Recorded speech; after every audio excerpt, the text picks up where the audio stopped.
I'm Charlotte Underwood, and this is my mom, Jeanette Underwood, and we were part of the Tennessee Arts Commission Master and Apprentice program about 4 years ago.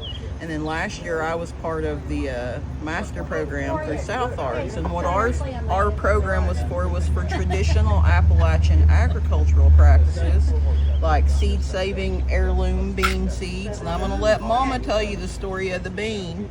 But some of our other stuff we do is canning and foraging. We pick our own blackberries and red bud jam and that kind of red bud jelly, so we can encourage a lot of foraging. We've got a persimmon cake here today that we've given samples out to people, but a whole lot of our story traces back to the moss ivy beans, and I'm going to let Mama tell that story.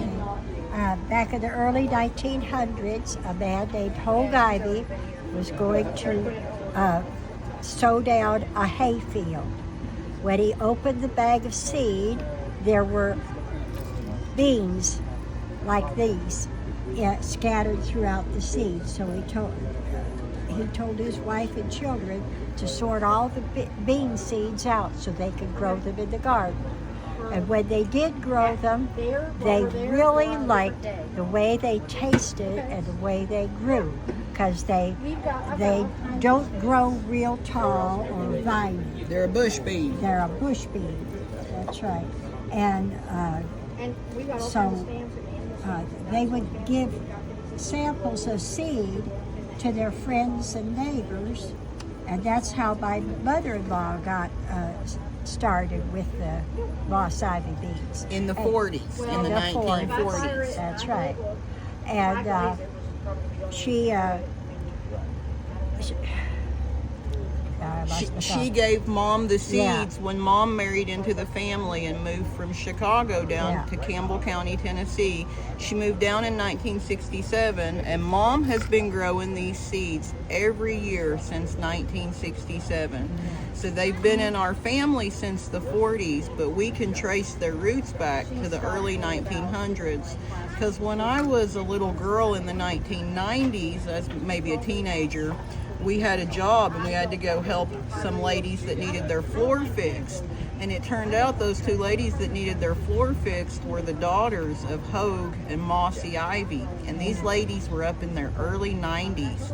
And so Mom got the story straight from their mouth that when they were little, their dad brought the grass seed back home and said, pick those beans out, we're going to plant them as a family.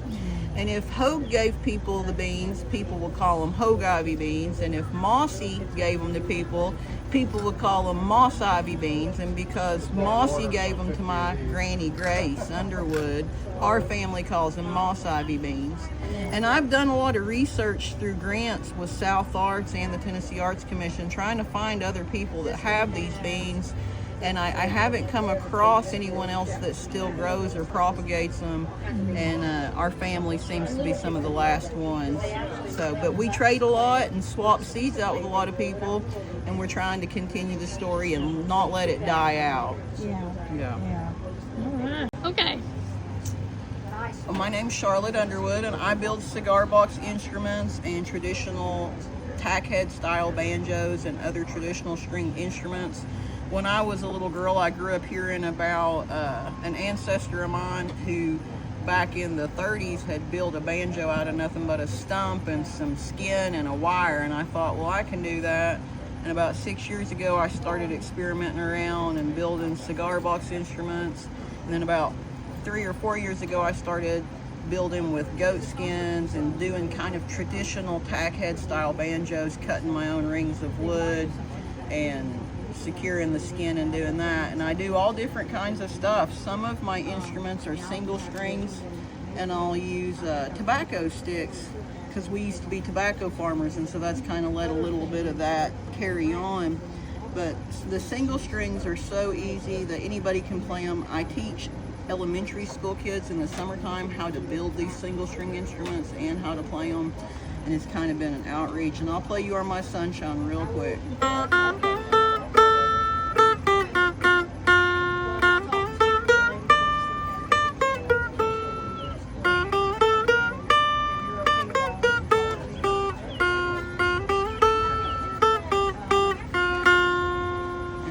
They sound really good for something small, and the kids love them. And this is a basic dulcimer template, and so I get to kind of introduce the kids of Appalachia to this sound of a dulcimer, of a single string dulcimer, that then they'll also get to see a 3-string, and then I've got some of the larger regular size. It kind of has that dulcimer sound, and the kids get to learn a little bit about Appalachian history and music, but with a little bit of a twist, you know, because it's kind of done my own thing. Yeah. Thank you very much. We're gonna ring holder for your daughter here. We're working on a ring holder for